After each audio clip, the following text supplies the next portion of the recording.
الفيديو المنتظر دي احلى فيديو انا صورته. عايزه اقول لكم ان الفيديو ده حلو جدا عشان في العشق يا ساده.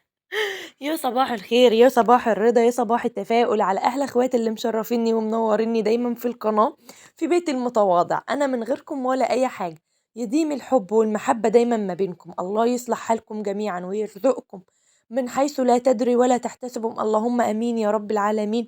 ويعوضكم خير في صحتكم وفي شبابكم وعن ولادكم، ويكرمكم بكل ما بتتمنوه. اللهم امين يا رب العالمين. انت بتعملي ايه ده يا خوخة؟ عايزه اقول لكم يا بنات، ده فسيخ معمول في البيت. عايزه اقول لكم كده حاجه عظمه، حاجه فاخر من الاخر زي ما بيقولوا. طب انت طلعتي بيه فوق على السطح ليه؟ طبعا عشان ايه؟ ريحته ما تطلعش علينا ويبهدل لي الشقه. عشان عمته هي اللي عاملاهولي، ربنا يبارك فيها يا رب وتسلم ايديها. طعمه عظمه من جماله، ما لحقتش اصلا اصوره ولا استنى منه اي حاجه، غير هي كانت واحده اللي كانت باقيه. عايزه اقول لكم حلو جدا. قالت لي عشان انا طبعا بطني وجعاني، وانتوا عارفين ان انا عندي حاجه اسمها حمى البحر. فقالت لي انت مالكيش اصلا في الحاجات دي ولا في الموالح ولا في الكلام ده، عشان الميكروب والسموم اللي فيه.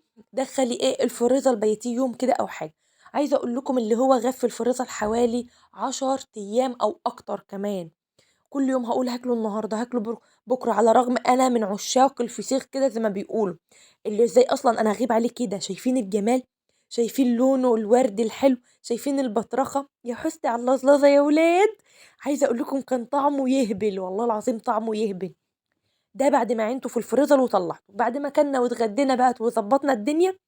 هنطلع كده زي ما انتم شايفين، هنطلع كده عند الفرختين الكبار بتوعنا. هنحط لهم بقى ايه، انا شاريه خاص من بره، وكنت جايبه خضار بقيه الغدا اللي انتوا شفتوه بتاع الفسيخ وكده.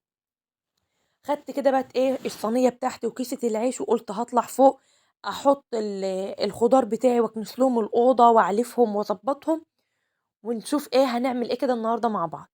يا بنات، انا الفراخ دولت عندي اللي هم الفراخ المهجنه، ما بيبيضوش على الرغم بياكلوا عليه ابيض. وكل لما بياكلوا مثلا عليه بيضه فين وفين على ما بيبيضوا بيضه.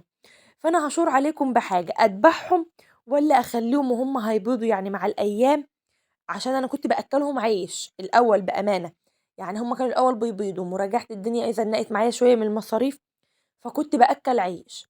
فهم دلوقتي انا رجعت اللي انا اجيب ايه علاقه بيضه تاني، وبحط اللي هو السرسه بتاعه الرز الشعير، وبحط عليها عيش.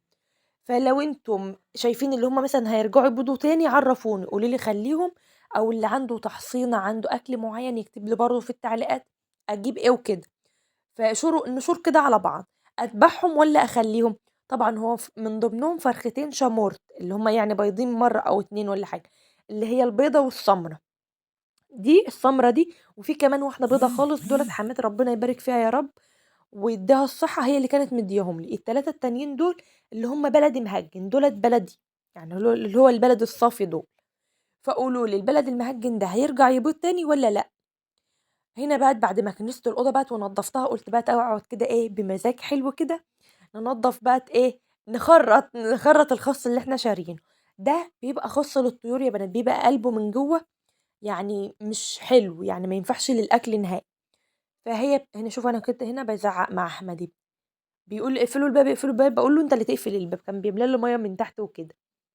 طبعا يا حبايب قلبي خوخه، يا كل حاجه حلوه الخوخه. لو وصلتوا معايا لحد هنا ما تنسوش تعملوا لنا بقى ايه اللايك والاشتراك في القناه يا حبايب قلبي.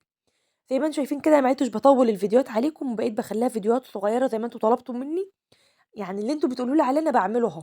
شوفوا انتم محتاجين ايه من الفيديوهات، السلسله ايه بتاعت الفيديوهات اللي انتم محتاجينها، وانا برضو ان شاء الله هعملها لكم.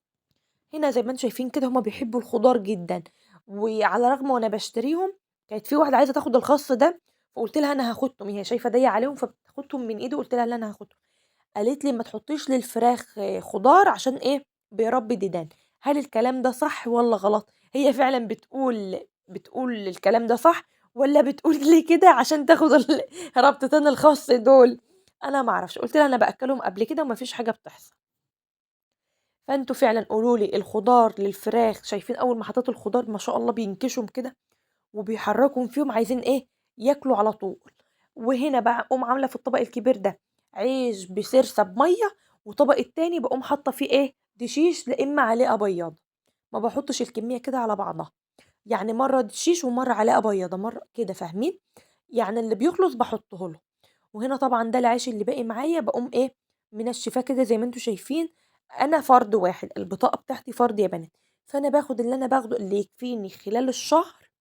يعني مثلًا باجيب 20 كل يومين أو كل 3 أيام، باخد العيش اللي يكفيني والباقي باقوم إيه حاطاه فوق كده بانشفه، وبارجع أحطه للفراخ إيه في مَيّة أو بادشّشه ناعم خالص، باحط منه للحمامتين اللي عندي جوّه. عندي برضه حمامتين بيبيضوا وما بيطلّعوش إنتاج، ليه مش عارفة، لو حد برضه يعرف يفيدني في الحاجات دي يقول لي يبقى جزاكم الله خيرًا. هنا بقى الدشيش أهوّة، أتمنى يا رب الفيديو بتاعي يعجبكم، هتوحشوني، باي باي.